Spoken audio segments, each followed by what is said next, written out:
And if I'm being completely honest, when you started Granite Goodness, Oh, I know you were skeptical. I was like, I understand. That's cute. It wasn't until November of the fall, like of last year, that was when I decided, I think I should go on Granite Goodness full time, which seems ridiculous now because it's like, these awards start to come and you talk to the fucking governor and like Senate. Like it was at this weird point where for me, it was like, this feels like a fantastically successful hobby, but what would it mean for it to be a business? There's a ton of things around the world that happen all the time that are pretty fucking amazing. They actually happen relentlessly, but you don't ever see them curated together. We live in a world that is like astronomically more prosperous and better than so many other periods in human history. People forget that. They forget it. And we suck at telling that story. Yeah. The news is important, but it's a non-random sample of all the worst things in the world happening at the same time. Mm-hmm. And if it's all that you're exposed to and all that you pay attention to, it's very depressing. It's also not accurate. There's a guy who's incarcerated right now who has made like 6 figures from working his job in prison in Maine. Really? So it's a trailblazing. This is Troy, this is what I'm talking about. It matters that we have a legitimate, more positive narrative about the state of the world and the role that we can play in it. We're so good at telling the dark story. Let's tell a different one. That's all I'm trying to do.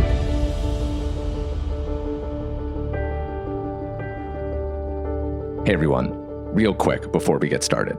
Next weekend, Saturday, June 27th, Seacoast Stories is teaming up with Wild Ivory again for our special one night only live dating show at the Press Room. Yes, Seacoast Singles, it's happening again, and if you listening are between the ages of 25 to 45, plus you're single and ready to mingle, then I would absolutely love to see your smiling face there. If you know someone who is single and is just so sick and tired of swiping on the apps and having dates go poorly, then please direct them to the ticket link in the show notes. These nights are so fun, they're so wholesome, and they are just another reminder of how special the Seacoast is. I hope to see you then. Now on to the show. Welcome back to another episode of Seacoast Stories, a podcast about the people and businesses of New Hampshire and Maine. I'm your host, Troy Farkas, and sitting before me right now is Granite State royalty, perhaps the hardest guest in the history of Seacoast Stories ever to track down. I had to go through agents and PR people. I used to be able to get a text back immediately, but now it is days and weeks in between because this man, his profile has taken off not only in New Hampshire in the last 2 years, but throughout all of New England. Ladies and gentlemen, it is my honor to introduce get ready for this, the 2025 Stay Work Play Young Person of the Year, public speaker, panel host, Seacoast Catapult 10 to Watch winner, LinkedIn influencer, a Speedo aficionado, and the creator and host of Granite Goodness, a fast-growing media company featuring a newsletter that goes out to 2,000 subscribers, an Instagram account with nearly 13,000 followers, and a podcast which has featured an interview with New Hampshire Governor Kelly Ayotte and many other progress makers. All of these formats are united around this common belief that there is good and positive news out there, that it's not all doom and gloom, and that there is plenty of progress happening throughout New England that we all should celebrate and know more about. I'm out of breath just talking about this man. He is the one and only Andy DeMeo, finally here, 2 years in the making, and I'm so excited to talk to you. Welcome, Andy. So all those claims, we could get into those. But the Speedo one, I'm prepared to verify on site. It's like what Reagan said to Gorbachev, trust but verify. Of course. They're talking about nuclear weapons, but this is more important than that because it's Speedos. Right. Yes, Andy is known to make many pop cultural references. He loves a good rabbit hole. I've already told him I have a metaphorical buzzer here to cut him off at any time should he get too far off topic. But Andy, it is truly an honor to have you here. I've been a fan of your work from afar for a long time. We are doing very similar things, so we definitely cross paths in the area from time to time. And I do just want to say before we get started, it's been such a pleasure to watch you come into your own in these last 2 years of the Granite Goodness journey, because our stories are so similar, so strikingly similar. We're the same age. What we are doing are motivated by the same central idea. The very same origin story is that back in early 2024, we're kind of taking a look around at the local media scene with our own respective spins. And it's like, why is no one doing this? Yeah. I want this. Why is no one doing this? I wanted to hear about the amazing things and the people and the businesses of the Seacoast, because clearly there's a lot of it happening, but like I couldn't find anything about it. Right. And you also just wanted good, positive, optimistic news about things happening in New Hampshire. And you were like, why isn't anyone doing this? And so then we both took it upon ourselves, like, let's do it. Yeah, no, the feeling is very mutual, Troy. It's been really fun. I mean, I can't believe like the timing of this has worked out nicely, right? We're coming up on 2 years or so, right? Of like my project, your project being launched. And it's been a pleasure to just, see you grow. I mean, it's hard. I'm going to try and not be like too erotic about this because this is not our first. I mean, I was on here earlier with a group chat. We last had year. Masculinity. That was a fun conversation. Yes. Thanks for having me. But I appreciate you saying that. I mean, it's like you are an original. You're very good at all of this stuff. And I feel that I've been able to benefit just from like being in the aura and the presence of like, oh, this guy who, brings years of experience and like know-how to doing some of the stuff. Like, I feel like you've elevated the entire space. And some people are threatened by that. I take a very different view, but we could go deeper into like, how did you end up deciding that there was a thing you wanted to see and, what makes you want to build it, when you see no one else is doing it? Because there's a whole, it's like, how much do you want to know about why I started my thing and the angle I'm taking? Like, there's all these layers to it and it's changed a lot. Yeah. Yes. But before we really get into it, I do just want to break the internet rumors, because the internet thinks we hate each other, right? And that we're competitors. Do, but I love you. We're frenemies. Yeah. We're frenemies. Yeah. No, I mean, Seacoast Story, just for anyone listening, like Seacoast Stories is a far better podcast than Granite Goodness. Like I want to put that on record. It's very well produced. My show, I mean, I love it, but it's kind of just like, it's kind of crude. Like I don't always take the time to like really obsess over a lot of these like detail. Like you, I feel are closer to the original mold of like a podcast artist. You really get into like how it sounds and the production, all the stuff. And I'm just like, hey, if you have like an optimistic take on something, like I don't give a shit. Like I just want to come talk to you and just like get it on record, and I've gotten better over time at improving the various production qualities of that, because that matters too. But, you're in a different ballpark in terms of, I think, the passion you bring behind the scenes to making it like sound beautiful. So yeah, anyone listening, Seacoast Stories is way better in that respect, in many respects. Like I'm just like a crude, obsessive, I'm so driven to find these stories of optimism and problem solving. But no, I mean, I do hate you. Yeah, for sure. Well, I feel like many of your strengths are my weaknesses, right? So, I detest your presence. I say it openly. Right. What are my strengths? I mean, if you want to, just like inflate the ego a little bit. I just like glazed you for a solid minute. I can always glaze room you for more. For 90 minutes, No, but I mean, sincerely, it has been really cool. You must get this a lot, and you're going to come on GG. Like, I don't mean to reverse interview you, but we'll get that all out. But I've been pleased with like my stuff. I'm very happy. I'm very blessed. My shit has grown fast. It's great. It's my job. Like, love it. Same trajectory for you, right? Probably better in a lot of respects. And the rapidity with which I've seen Seacoast Stories succeed, right? And all the different things that you get to do. Like for me, I'm like, this is a good story. Like this itself is an optimistic story, right? Because I'm always really excited by when people and organizations can just create the path or the channel for energy. Like people have all this hunger to get together in person, right? How often do you hear people talk about third spaces? People are really moving away from an orientation towards, national and global news media or media of all kinds. They want to know what's happening locally, right? You cover a lot of this territory and you have all these access points that make it like the thing that really makes stuff work, in my view, is when you can provide a channel for people to express themselves through it. And it's not just the me creator audience dynamic. It's like more of a conversation. And, I think you do that very well. And I don't know, to have someone like of your caliber here operating in the way that you do, like it's a good story. Again, some people might not like it because there's, people talk about new Portsmouth and old Portsmouth, but I am an unabashed, like pro growth. Like we need more people to come to our corner of the country. We need more people to come to New Hampshire and Maine. We need young people to stay. We need them to be able to more easily imagine positive lives and positive stories for themselves and their friends and their families. And so I see Seacoast Stories and its success as a great boon to that end. And it's a wonderful asset for the region that I'm, my litmus test for good news is always, is it better that this thing happened than didn't happen? And I think we're all better off for Seacoast Stories having happened and happening than not. That's my opinion. Thank you. That's the ultimate place. That. You're going to make me cry. Yes. Thank you for that, Glaze. So you started the podcast and the newsletter was really when Granite Goodness started. Those were your major tentpoles. I have noticed, because I've been, watching you like a hawk because I hate you.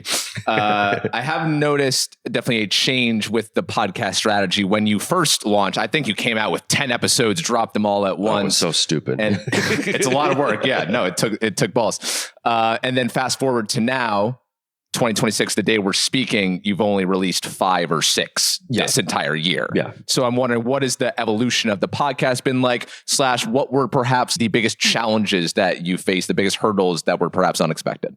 Yeah. No, I mean, again, like credit to you, I would say I never had a whole elaborate vision for what I do now, right? Like I've gone a lot more through the exercise of, oh, okay, I think that there's an enterprise to be made here. There's a brand, there's a real opportunity, like to build a company even, right?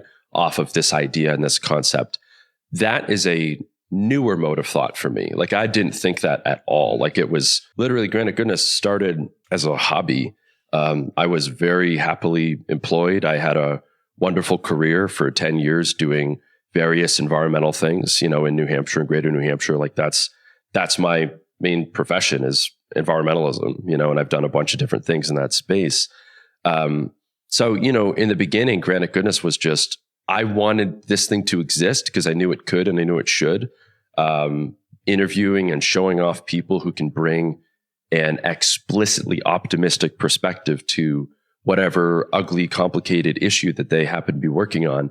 And, anything new it's like a bit of a risk. And so I just picked 10 of my friends or colleagues, former professors or people I'd worked with and said, hey, I don't know what I'm doing. Do you want to come and talk to me? And they were all like, yeah, fuck yeah, let's do it. And then funnily, like the newsletter, right?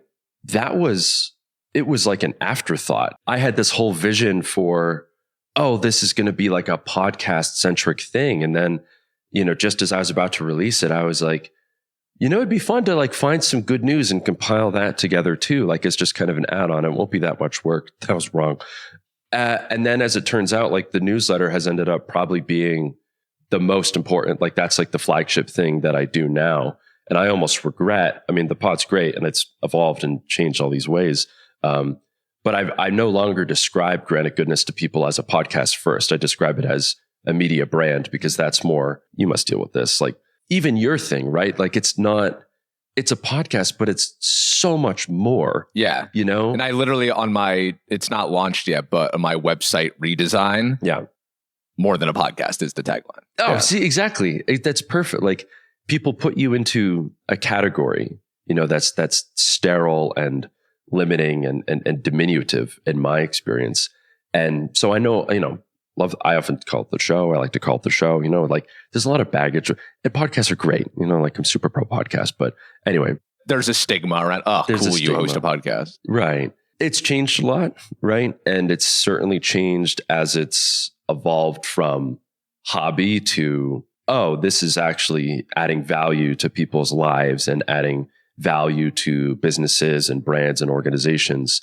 And I'm lucky in that I've been passionate about it from the beginning and it remains a passion, but it's a slightly different question, right? When you go from, I'm doing this for fun, so I have total creative freedom to, no, I actually want to double down on the parts of this that like literally add value to people's life. Like that's how you create something that's sustainable and lasting. So slightly different, but I could talk forever about it. Yeah. I don't know if that answered your question. I know you could.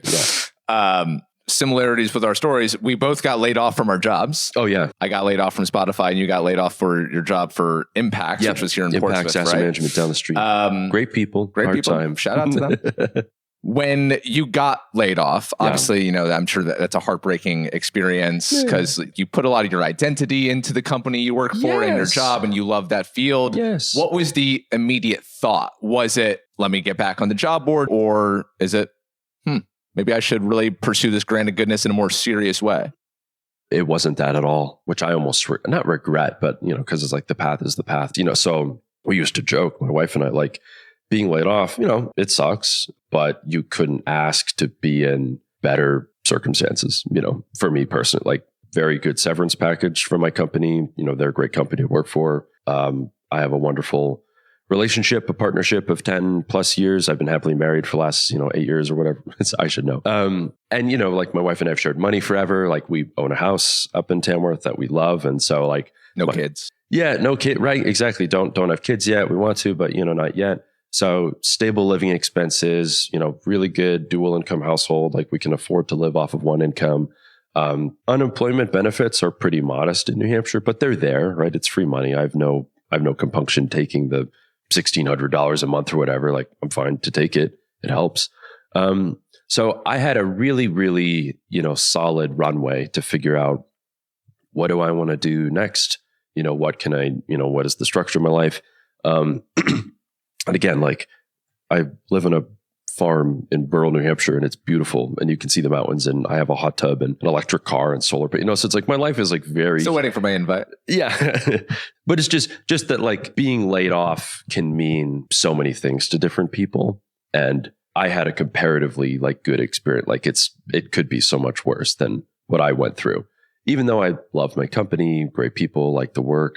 But it wasn't until November of the fall, like, of last year, that was when I decided, oh, I think I should go on Granite Goodness full time, which seems ridiculous now because it's like, oh, these awards start to come and you talk to the fucking governor and, like, Senate. Like, it was at this weird point where, for me, it was like, oh, this feels like a fantastically successful hobby, but what would it mean for it to be, you know, a business or to be a job? So you really hadn't thought about that before? No, no. I mean, you think about it, but it wasn't what had held me back was this view that I couldn't, not that I couldn't do it, but I was like, oh, I like having total freedom with it. And I don't want the commercial pressure to, you know, change what it is or, you know, what I like about it. Cause I had a previous experience. Like, I, you know, used to be a professional beekeeper. That was my first ever business that I started, and it went great. It was tons of fun, but it was also, you know, we did it for 2 years, and I was like,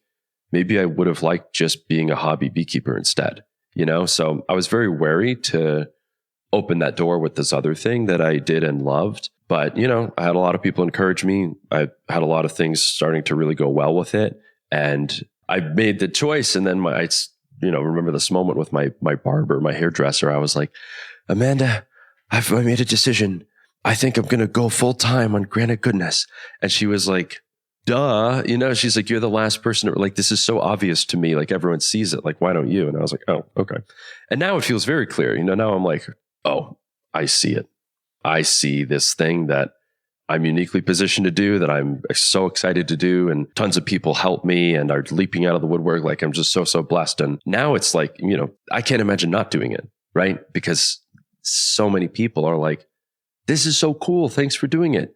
Now I do it for them. I'm so much more motivated to do things and for other people who vouch for me than, like, I would do for myself, I guess, if that makes sense. So, yeah, I'm sure you get, I mean, I know what people are like, you have a career off a podcast? I'm like, yeah, I do. People just don't understand that you can actually do this for a living. So I'm very curious to know, how have you done this? Because I come from the local media business. I come from the newspaper family. It's a turbulent business. I know how hard local media is through the years. So I knew from the get-go, when I did decide to make Seacoast Stories a business, this is going to be an uphill battle no matter how many consumers I have in all the different formats. It's going to be an uphill battle. People think I'm absolutely crushing it. And I've been accused of trying to get rich off the backs of the hardworking people of the Seacoast. And I'm like, no one's getting rich here, honey. All right. So you can calm down. Right. You're like, guys, I would love to have that. I would love that. Yeah. When you did decide to go all in on this, I mean, what was the actual business model? Yeah. I mean, as you know, like, it's more than just a podcast, right? So, I mean, you know, we were going to have you be at the live show about podcasts, and, you know, weather and all the stupid things didn't match, but now we're talking. But, one of the themes that emerged from that, right? And yes, you did a live podcast at 3S Archbase with a bunch of other local podcast bunch of local pod. And, some of them, like, it's a hobby. Some of them, it's a part-time thing. Some of them, it's a full-time, right? Like the whole gamut, right? Like if people's view is, and you know this better than anyone, like if you want to make a full-time job just from ad revenue from downloads, that's a high bar. That's a high bar to cross. Like if you are even getting 1,000 downloads or 500 downloads per episode, you're in what, like the top 10, top 15%, right? Very top heavy. Right. But even that is like, you can be in the top percentile, but that still is like quite hard to monetize at the level you would need to match what, $120,000. So my litmus test for like, what does it mean for this to be a job for me? Like I was a CRM administrator for mission-oriented organizations, nonprofit. I was making, I don't know, between $100,000 and $120,000 a year, give or take, right? Which is like, that's a great amount of money for me and for where I live and for my family. Like I'm totally happy with that. So that was like working backward from, okay, how do I hit that amount of money effectively? Okay, you break it down into these different categories, right? Sponsors obviously is the big one. What things are you comfortable sponsoring or partnering on? In what fashion and what way are you really adding value to the brands, right? Live shows, right? Ticket revenue, shows can get sponsored. Speaking has been a huge thing for me. Yeah, I've noticed that. Very lucky. It's a thing I enjoy a lot. There's a lot of good organizations out there that are looking for different unique messages. If you can be a little out of the box too, like that helps, it can differentiate yourself. So that's been a good revenue stream. And another thing that's been fun too, that is more in the mold of like this media brand direction is, I'm starting to produce a bit of like podcast adjacent content for different organizations, right? So there's this coalition of nonprofits in New Hampshire called New Hampshire Possible. And the whole idea, again, came around similar to the time of Granite Goodness. All these great nonprofits, like Fiscal Policy Institute or New Hampshire Businesses for Social Responsibility or the Healthcare Cost Initiative or the Center for Justice and Equity, like yada, yada, yada. There's a million of them. And they're all great. They all felt like, hey, we all do great work, but we don't really come together and celebrate it and celebrate the progress and reimagine, like, we can make the world a better place. Like, let's just go out and say it, So they heard about me and they said, oh, well, this guy's kind of doing something similar. Like, we should just work together. And they wanted to do a podcast. And they heard that I already did a podcast. And so they were like, well, let's just make it the same thing. Like, why don't we pay you to produce a couple podcasts about some of the organizations in New Hampshire Possible, who a lot of them are people that I would want to talk to anyway, interesting nonprofits who are doing something positive on some issue. So that's turned out to be like a win-win. And again, I don't bring like, I'm not going to produce like a super special, beautiful bespoke thing, but a lot of brands, they want to dip their toe into this world. Right. And they don't know where to begin. And even having a modest amount of experience and just having like shipped something that's real, especially if there's a brand alignment, like a lot of people just like, oh, we like the vibe. Like we like that this is about optimism and we like that it's regionally oriented and that it's substantive, There's organizations out there who want to tell their story in that way, but they don't know where to begin. So that's another revenue stream, right? That's developed. Okay. So just to be clear there. So NH Possible, this alliance of nonprofits, they choose a nonprofit to come on the Granite Goodness podcast and they pay for that appearance. Yeah. In the beginning, that's what it was, but I've wanted to move away from that because then it gets into the tricky territory of like, you don't want to be in the pay to play environment. Yeah. Because I find that, again, that was more in the beginning, like I would say 9 months in, where it was like, oh, okay, this is a hobby for me. This is an interesting way to explore monetizing it. It's a win-win. I would want to talk to these people anyway. So like the fit was really strong, but I'm not sure that I would continue to completely, like if I'm going to do more work with them, it would be probably a separate, like co-branded, right? Hey, this will be a thing that's produced in partnership with Granite Goodness. But earlier on, 100%, like they paid me to put those episodes out. And I was happy to have it say, hey, this podcast was produced in partnership with our friends at New Hampshire Possible, which it was. So I'm always trying to find these win-win ways, but the vast majority of my episodes they've not been anything like that. Yeah, I'm just curious about this because I've been people probably approach you. I've been approached many times about it, and coming from a journalistic background, that's a hard no. You know, my podcast will get far more dicier than yours are. Yours is, you know, is optimism, and we're not getting like controversial. Mine might get controversial, which we've seen. If you've been arrested in your past, I want to have the freedom to be able to ask about that. Sure. But if you're paying for your appearance, that kind of, I now have to paint you in the best light and have this go exactly how you want it to go rather than how I want it to go, which that does not fly with me. And that's how I would lose trust with my audience, which, I mean, I don't have anything if I don't have the trust of my audience. No, of course not. No, I completely agree. It's a tricky line, right? But just be super clear, New Hampshire Possible, like they were like, you can say whatever you want. We know that these are conversations you want to have anyway. And there's such an alignment because I'm in the same boat as you. Like I want to have a real conversation with people, but the way that I approach it is different, I think, than how a lot of journalists would traditionally approach issues. Because I unironically believe that we're so lacking in a substantive and positive narrative about how the world can be better. Like that's actually what I'm interested in. It's not that when I talk to influential people, you know, like senators or House reps or governors or college presidents, et cetera, like that I don't think that it's meaningful to have controversial discussions with them. Of course it is. I just think that territory so often it's so well worn and it's being done by almost everybody else, right? Some of these people, they're doing me a favor by coming on. I'll give you an example. I had the governor of New Hampshire on my show, right? That was really cool. That was a big get for me, right? Not in like an extractive way of like, oh, I want to draw something out from you, but Kelly Ayotte was platforming me. You know? Like I was not platforming Kelly Ayotte. Like she doesn't need me. She's the governor. You know, she has a million things that are more important than me to do in her life, right?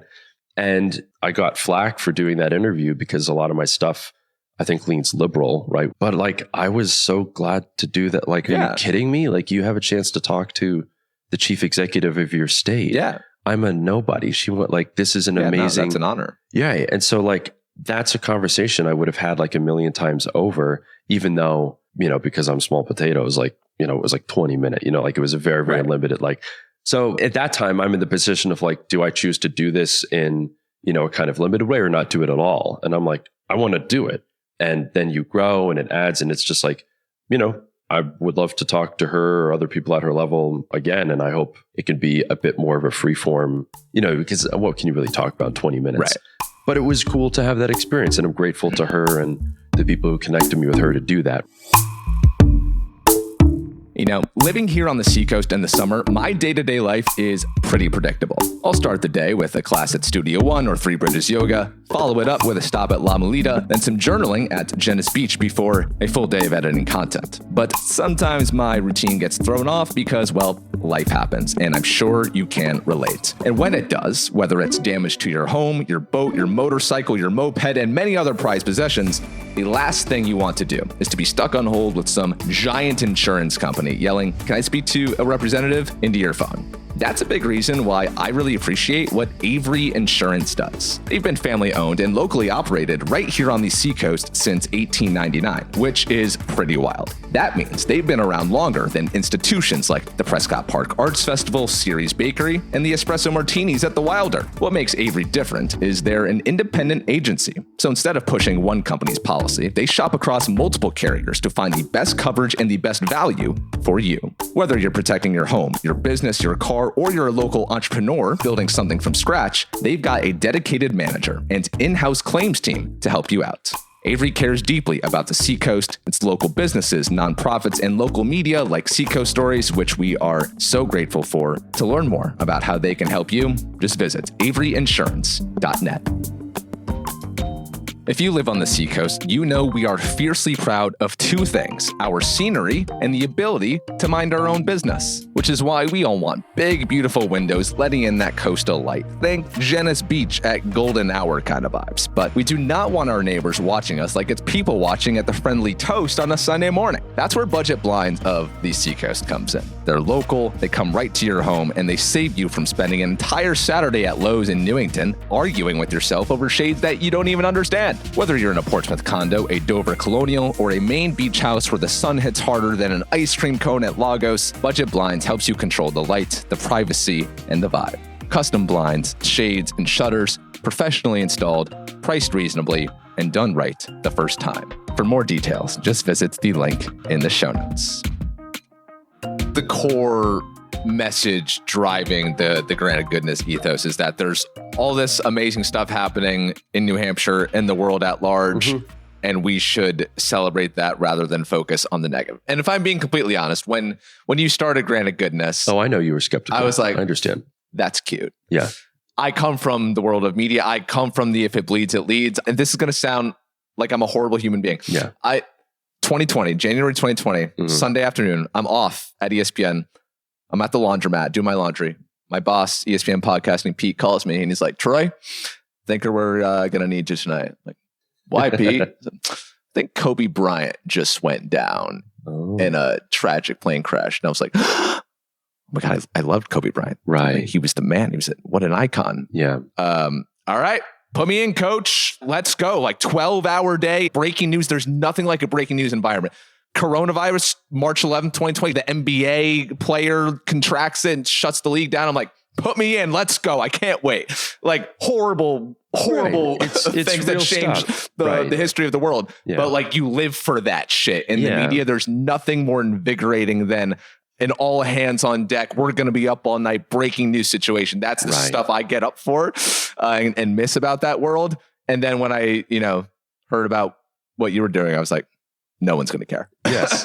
Yeah. Well, no, I understand that completely. And I think there is a skepticism that I encounter from a lot of people in the journalism space and the media space.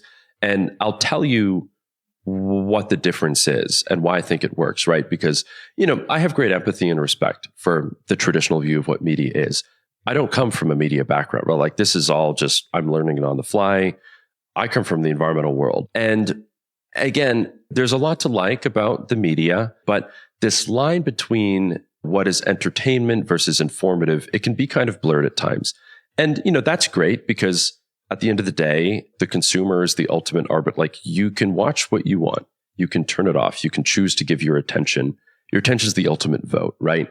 And I'm not sure that what I'm doing or what, the work of other solutions journalists, progress journalists, like, I don't think it will ever be the dominant mode of media and news. Probably not. There's a lot we're going against in terms of like human nature and the things that grab us. But I think that there's a missing part of the media ecosystem that's, part pretty interesting on its own merits, but also a big part in the public interest that should and could be devoted to telling stories of what is working in the world and things that are getting better, right? So the ethos of Granite Goodness isn't just its local orientation, right, to New Hampshire, New England. But to me, the more important thing is it's not fluffy bullshit, right? That's the thing that makes it different. The ethos is we only do stories that are substantive and optimistic, granite and good, with a kind of regional focus. And there's a ton of things around the world that happen all the time that are pretty fucking amazing, right? Like there's a, vaccine for malaria. There's extraordinary victories for environmental conservation. There are amazing achievements for human rights, victories for, democratic reforms or all these different things. They actually happen relentlessly. They happen all the fucking time, but you don't ever see them curated together because the way that the media landscape has evolved, for a bunch of good reasons and some not so good reasons, we're used to the only defining things as bad, dramatic, tend to be scary. Like those are the only things that we should consider to be newsworthy, because bad news tends to happen all at once and is sudden, whereas a lot of the good things, they happen slowly, steadily over time. So the challenge for solutions journalists, right, who are trying to tell different stories about what's possible in the world is how do you make that sexy, right? How do you make slow, steady progress sexy and interesting? So that's kind of the angle that got me into this, but I don't know if that helps make any sense of. Yeah, I mean, I don't know if you've answered the question yet. So No, I goodness, haven't. the newsletter started as just New Hampshire, but Yes. then you saw as, I mean, there's plenty other great things happening in New England. So Right. in your newsletters, you divide it between New Hampshire, between Maine, Vermont, and Connecticut, and all this progress happening. And you're not writing anything original. You are literally just compiling stories that have come from other outlets in Yes. these respective areas, and you just put them all in one place very Yes. neatly. Like, put it this way. A lot of the solutions journalists that I admire, a lot of the progress journalist stuff, there's tons of organizations, Fix the News, the Progress Network, et cetera. They're able every single week, like I'm on all of them. Every single week I get a newsletter that's like, hey, 200,000 people no longer live in extreme poverty, right? That's fucking cool. Like that's a big deal. Or, less people today, die during childbirth, right? Like we live in a world that is like astronomically more prosperous Right. and better than so many other periods in human history. People forget that. They forget Yeah. it. And we suck at telling that story. Yeah. We are so bad at telling that story. And it matters that we tell that story. It's people see it sometimes and they're like, oh, it's good news in New Hampshire. I'm like, no. This is bigger than, like, I'm trying to get at the big question. Like, how do you feel about the world? Do you think it's going to be better tomorrow than it is today? Why don't you, or do you? These are big fucking questions. And we don't have a good answer for a lot of people, especially educators, students, especially young people. We as a society are not good at giving people a real answer that is legitimate and optimistic. We suck at it. Look at how depressed people are today. Yeah. So I try and do that with a scope of and cadence and curation of stories and perspectives that are local enough that people would actually give a shit, but that they matter too. But telling that story in a way that's human oriented, that's what the podcast is for, right? So it's, hey, we have reduced the number of people for 3 years running in New Hampshire and Maine who die from opioid overdoses, right? We have actually made progress on the ugliest issue you can think of. How did that happen? Okay. We talked to Mark Lefebvre, who's a recovering, guy himself, who's worked on this issue for 10 years, and he got to tell his story on the podcast, right? So like that to me is the utility of the pod. It's to hear from the people who are expert in their field and to draw out from them, why are they optimistic about it? And there's so much, but you never see it curated together. And that's what Granite Goodness is. Yeah. It's a curation. Yeah. And it's very important work that you're doing. And everyone who has the honor of being in your presence always leaves conversations as feelings, myself included, just feeling so lit up and inspired and hopeful about the world, which we need. Well, and a little turned more on. than ever. Yes, probably turned on as well. I mean, I would consider myself an optimist as well. I get so much shit online about how things used to be better back in the day and the world is burning down every day. And I think even though I've done nothing with my US history degree, I pursued a career in media and was making podcasts about the UFC. And now I'm doing this. The best thing that education did for me was give me perspective, right? That I can say to you, when you say the world sucks today, be like, we used to shit out of windows 100 years ago. Yeah. And it went nowhere. Our streets were funked up. Right. Do you realize that in the last 100 years, in the last 60, 70 years, is the single greatest period of technological innovation in the history of humankind? Right. We went from cars to highways to microwaves, and then look at cell phones and the internet and AI. Yes. And also there was like a pandemic that accelerated everything. Right. Like, of course, things haven't gone smoothly because of how quickly things have changed. Oh, an atomic bomb can end the world at any moment. Yeah. Of course, there's going to be some growing pains. Yeah. Like, what is the phrase that you use all the time? The world is the best that it's ever been. Yes. Could be better. Right. There's a mantra, right? That the smartest people in the world who study this stuff, like they're the academics who really are laser focused on this question of progress, right? Is life better or worse for the average person today versus 100 years ago, 50 years ago? How are you measuring it, right? And in a lot of respects, the answer is yes, right? But there's nuance. And they like to say that these three statements are true at the same time. One, the world is an awful place. The world is an awful place because we know that every day there are children born who die before they're 5 years old, right? even one is unacceptable. It's a real person. It's like a human stake. Statement number 2 is that the world is better than it used to be in a lot of ways that we can measure. We know that because while there are kids today who won't make it to age 5, the proportion of kids today who are born who make it to age 5 and beyond is much bigger today than it was in the year 1800. It's like 10x or 100x or something like that, right? But statement number 3 is that the world can be much better than it is now. And they're all true at the same time. The world sucks, but it's better than it was in a lot of ways we can measure, and it can be better still. And we are so good at telling the story of statement number 1, the world sucks. That is a story that I think the media is a little too good at telling. They're so efficient and fixated on it because it's what grabs people, right? And what sells. Yeah. Keeps your business alive. And it's natural, right? And we're really, really bad at telling stories of 2 and 3, ways that the world is better than it was and ways that it can be better still, right? So I'm not saying that thing number 1 isn't true. Of course it is. But Granite Goodness is a part of this wider media movement that's devoted to advancing the perspective of 2 and 3. And again, to some extent, it's completely rational to place greater awareness or attention on something that is threatening to you, right? Because you think of a caveman. The downside of not noticing a danger, the tiger outside your cave, is permanent. You could die. There's a risk asymmetry compared to not noticing something positive, like too many acorns in your cave for the winter, right? Like you should pay attention to the tiger because you could die. But we still have that bias in our view today. And that's reflected in the way that the media is structured because it's what people pay attention to. But it doesn't mean it's an accurate way to understand the state of the world. In fact, it's fantastically inaccurate.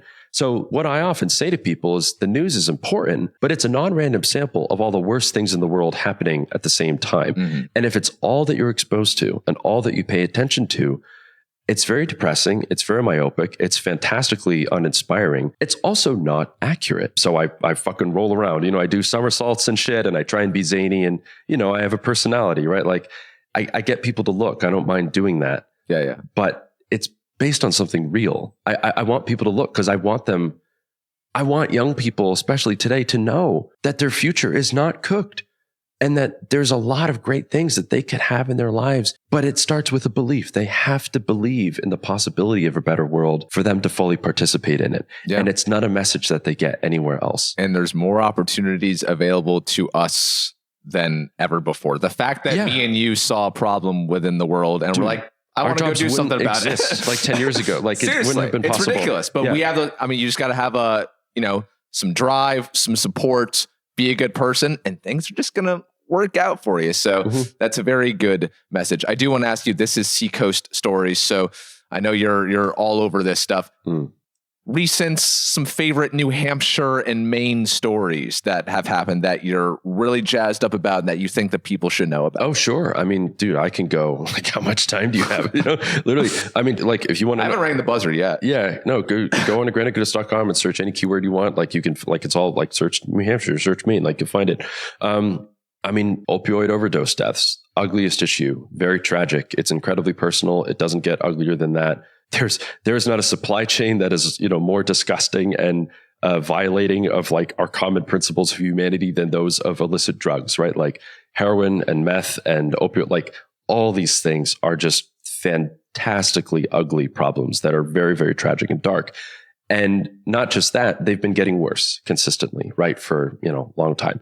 So the idea that there would be progress in any respect for that, especially here where that problem's more acute, right, in rural New England, is surprising and important for people to know. So for the last 3 years, I think, nationally, we've made progress on this as an issue. The number of people who die from opioid overdoses in America has gone down like 20% or something year over year, which is great. In New Hampshire and Maine, it's gone down like 35% or 37%, depending on the state. It might be 30. You can look up the numbers. So we have not just made progress, we have outpaced the national rate of decline on this issue. This is fantastic. Again, it's still bad that even one person dies from an opioid overdose or suffers as an addict, of course. But the fact that we may have peaked in terms of how bad this gets, and now we've, bent the curve, that's a great story. People should know that that happened because it didn't happen by accident. It was a bunch of smart people working independently, and in concert with each other over a long, deliberate period of time with governments and communities and we suck at telling that story. So people should know.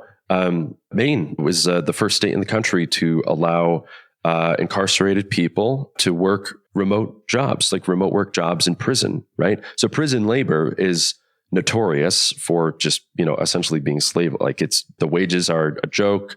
It's grueling. Yeah, grueling. Abusive. It's abuse, right? Like it's not good. But, Maine is bucking. Like he's sure he's not the norm. There's a guy who's incarcerated right now who has made like 6 figures from working his job in prison in Maine. Really? Yes. This is a real story from Maine Public. You can look it up. This guy made over $100,000 and he bought a house. Possible? Because they had an innovative program, and there are now dozens of incarcerated people in the Maine prison system who are making pretty good money in a flexible work environment, and they happen to be in prison at the same time. So it's a trailblazing, right? Exactly. This is Troy. This is what I'm talking about. Like, this is what really broke my brain. Okay. This is what radicalized me as an optimist. So I have had this whole career in the environmental world doing all these different fun things. And I met some people I thought were doing good work, but I got turned on to this wider world of telling the stories of stuff that's getting better, right? So I started to get these newsletters, right, from these amazing people in Australia called Fix the News, this great other one called the Progress Network, telling me every single week about amazing shit that happens in the world. And then after a couple of weeks, I kept reading it, and these stories kept coming. And I thought, when is the other shoe going to drop? Like, there's no way that there can be this much good news, this many examples of things getting better, and that I didn't hear about it. Like, I think I'm informed. I read a bunch of shit. Why didn't I know about this? And then a couple months go by and I keep reading. And that's when I realize these people are not going to run out of good news. There's something broken and something missing from the entire media ecosystem. Again, maybe it won't be the whole thing, but oh my God, there's so much good news out there that I think people are so desperate to hear. And we're really bad at getting those stories to people because they want to know. And that was like 2.5 years ago. The next day, I registered the domain for granitegoodness.com because I was like, I have to do something about this because this has changed my life.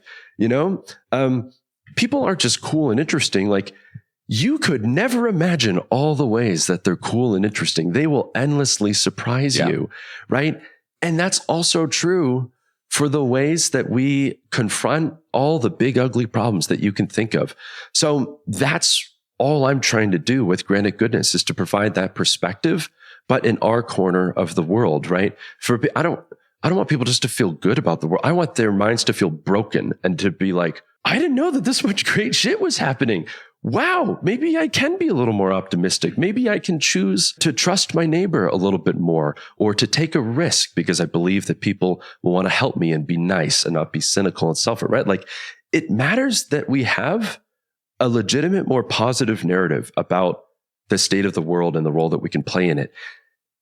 We're so good at telling the dark story. Let's tell a different one. That's all I'm trying to do. So like the feeling you're having right now of like, how did I not know that we had all this progress in opioids? How did I not know that there are people crushing it who are making more money than me as someone who's not? Like, I want to work in that prison. Right. Exactly. Like, how is this possible? It's because of a bunch of really thoughtful people working together in good faith over a long period of time. Imagine that, right? Yeah, absolutely. And despite the doubts that I had referenced earlier, I mean, I clearly don't know what I'm talking about. Granite Goodness now has 5,000 subscribers between Substack and LinkedIn, and then just about 13,000 on Instagram, which is incredible. I just figured that out, by the way. I've noticed you figured out. You eventually tinker with stuff, and then you're like, oh, I found the formula. Dude, I posted that main story. Yeah. Fucking 109,000 people have seen that now. And like, it's like 6,000 engagements. 500 shares, which is obscene. Well, so this is what I mean. You found the formula. This is what I mean. Like, it's just, you create a channel for people to channel or express something that they didn't know that they wanted. So now I'm in the position of like, hey, public media ecosystem of New Hampshire and New England, like, this works. Let's do something, So I don't know. But yeah, it's fun. Follow Granite Goodness on social media if you're not doing already. He's doing far more substantive work than I am. I'm just over here drunkenly drinking espresso martinis and eating burgers. I love it. No, it's good. Well, I love social media. Like, again, we're used to the cynical. It's fun. I personally enjoy making stuff on social. So as you're good at it. Thank you. A lot of people are bad at it. Good face. As I was saying with those numbers, they're impressive. So I'm wondering, 2 years pretty much to the day of when you officially launched Granite Goodness. how validating is it for you that you had this concept, this aha moment, this concept that someone needs to do this, I'm going to be the guy to do this, and now to have made it your identity, your vanity plate is is and optimism. Optimism. That's right. And you've made it a full-time career, and it's all the arrows are pointing upward. How does that feel? I mean, it's an incredible blessing, obviously, right? I'm very lucky. I work my ass off at it, right? I don't track the hours. I don't my 80 hours. I have no idea, right? It's you live and breathe it because you love it, right?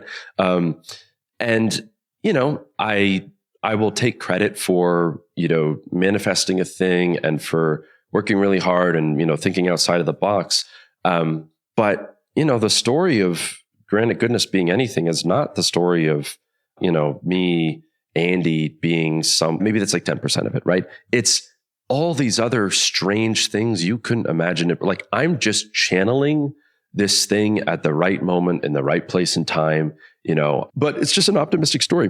And if Granite Goodness is working, yeah, it's because I've done some stuff and I put some work into it, but it's because Corinne, right? From Stay Work Play. Love her. Yeah, mutual friend Thank Corinne Bedfield. You introduced me to her, so thank you. Did I? I mean, she's everywhere, but it's because she has like worked day and night to support what I'm doing and has like gone out of her way and done all these things. It's because of my friend Tim. It's because Cody at Treeland Outfitters gave me a cool place to record. It's because all my friends have jumped out of the woodwork and people I don't know messaging me and saying, this is really cool. I'm going to share it with my friend. It's my family. It's my wife supporting me. You know, it's the New Hampshire Gay Men's Chorus in Manchester giving me my first internship 8 years ago, which led to my whole other career. It's people at UNH encouraging me, supporting me, telling me to wear a beekeeping suit to this entrepreneurship competition in 2017. And then I won it. Like you can't make up the strangeness of all like the confluence of people and resources that have contributed to the enterprise that is my life and my work now.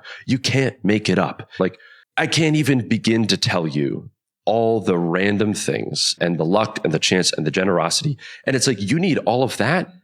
And you have to work your ass off, you know, like to even have a chance at, again, this was all a hobby for me. Like the fact that anyone gives a shit about what I'm doing, who isn't my mom, is an incredible, like, what a blessing, you know, like, we need the Andy DeMeo biopic. Yeah, it sounds like quite the story. We got beekeeping and there's all sorts of things going on. But a lot of failure. That's what I would say. A lot of trying different things. Yeah. You know, no, but I know exactly what you're talking about. And, you know, in the yoga world, we talk a lot about living in alignment. And when you start to live in alignment, all these things just start happening to you. The angels get sent to you, however you want to phrase it. The messages, you start seeing them everywhere. And I know exactly what you mean. I don't know if you feel this way, but over the last year when, you know, I mean, our things have pretty much just accelerated right alongside each other.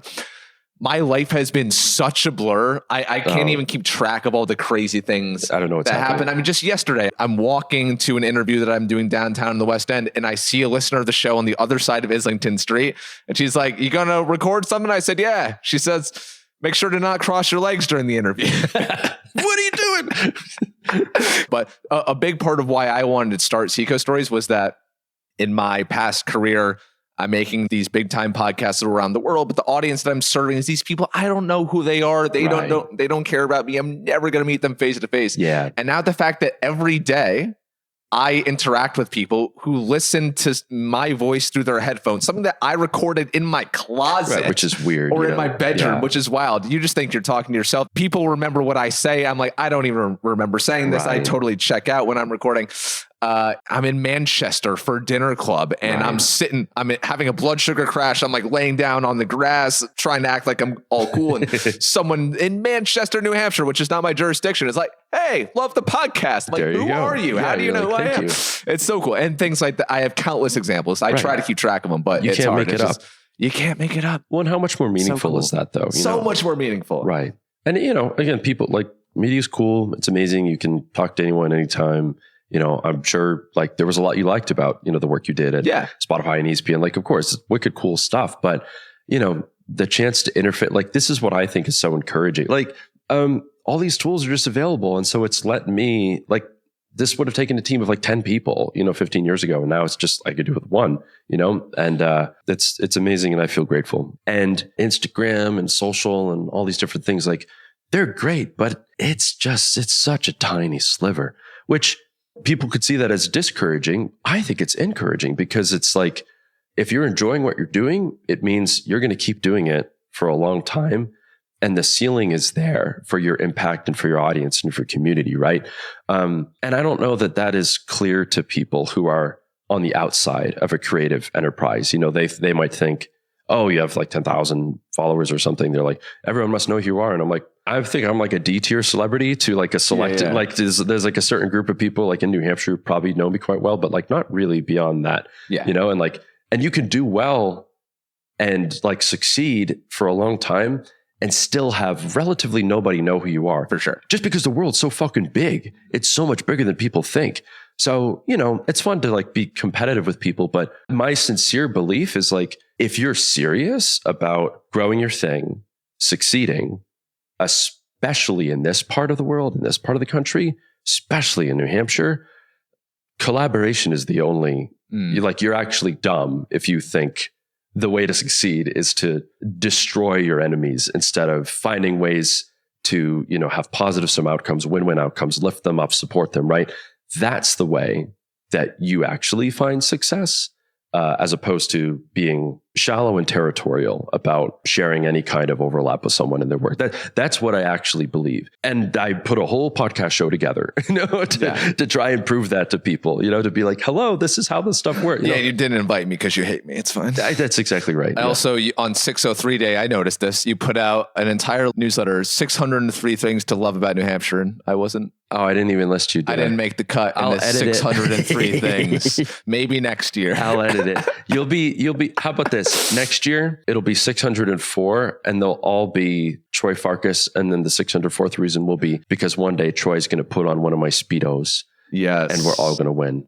So I'll dedicate an entire other post to you. Okay. How about that? I can't wait. One final question for you. At the very beginning, you use the word company to describe Granite Goodness. And obviously we use company and business interchangeably, but I'm wondering, where do you see this going? Now that you've seen this actually work, what is the ceiling? What are you building toward?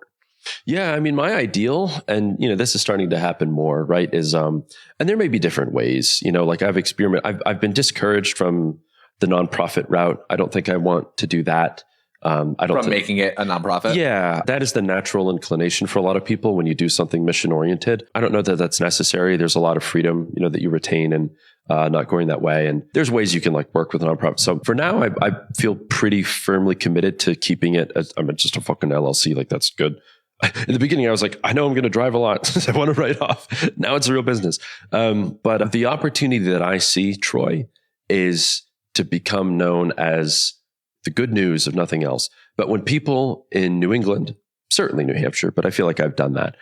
What people in New England want an optimistic perspective on some important issue that they're encountering in their lives, their communities, or their municipality or state, et cetera, right? And they're tired or overwhelmed by the bad news, and they want legitimate reasons to feel better about the state of the world and their ability to play a role in it, that they think at least of Granite Goodness, right? And that can mean all different things, right? I mean, in my ideal, there's someone like me embedded in every state, probably two, depending on the size. You know, like it's all downstream from how much value can I add as a partner, as an operator, as a media entity, right? To sponsors, to audience, et cetera, et cetera. And I think the ceiling's high. I don't think we'll ever be Granite Goodness Corp, you know, like 100 people, but, you know, I am a surprise. I'm about to hire somebody part-time, a good friend of mine who's, you know, I've worked with her before. There's a lot of alignment, you know, we're going to start her at like 20 hours a week. She's like content creation. So like, cause I need somebody, I need someone to like, there's so much to do. And I think that there's a path to get her like a real probably job eventually. This is crazy. Just our timelines. I've just hired someone to help with a lot of back end stuff. And I'm going to hire someone else to help with back end stuff as well. Cause I just want to focus on content as much as possible. That's my thing. I'm not a business person. I'm not a partner. Like I want someone else to do that. Well, your time's the most valuable. Dude, we could go on. I know you could.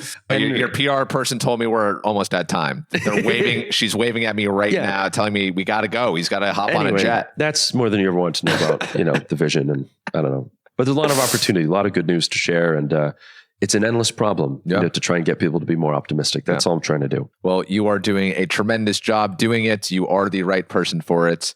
And I am so personally excited to see where Granite Goodness goes from here. As you said, I believe it is just getting started. Oh my God, what is happening? It's America 250, Troy. That's right. We're approaching the anniversary of our country's founding.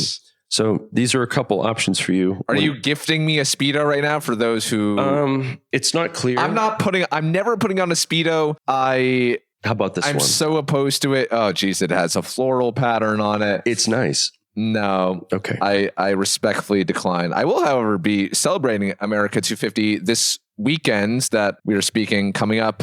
You're going to be tapped in to the UFC fight happening on the lawn of the White House. Oh, gosh. No. That's an abomination to me. I'm sorry. Yeah. There's a lot to be patriotic about, but that's another conversation. Nothing says celebrating America's independence like watching people punch each other in the face. In some ways, I think you're right about that. Unfortunately, but yeah, no, we could have to be continued when you come on Granite Goodness. Yes, how about that? I can't wait. Well, thank you for everything, Andy, for sharing some of your story, for giving us all many reasons to be optimistic and hopeful. And again, if you want to follow along Granite Goodness on social media, granitegoodness.com for the newsletter. Join the Optimist Club. I'm going to have to join the Optimist Club soon. I don't know why I haven't We'll already. comp you. You don't need to pay. You're in it already. Oh, why, thank you. Yeah. Andy, keep up the great work. Hey, thanks for having me, Troy. Big fan of you. Again, that's Andy DeMeo of Granite Goodness. To join the Optimist Club, which involves special monthly newsletters, actual mail, discounted event tickets, and more, you can learn more by visiting granitegoodness.com. A big thanks to Andy for joining, and also to Budget Blinds of the Seacoast and Avery Insurance for supporting the show. Plus, a big heartfelt thanks to those of you who attended our largest dinner club yet Wednesday night in Hampton. It was a magical evening full of conversation, connection, and supporting local, and I cannot wait to do it all again on Friday, July 17th in Newmarket. To book your seat at the table, just visit the events section of the show notes. Thanks for listening to this bonus episode. I'll talk to you all again on Monday. Until then, enjoy the packed Seacoast weekend at the Portsmouth Pride Parade and Kittery Block Party. If you do see me there, please stop me and say hi. I would love to hear your story.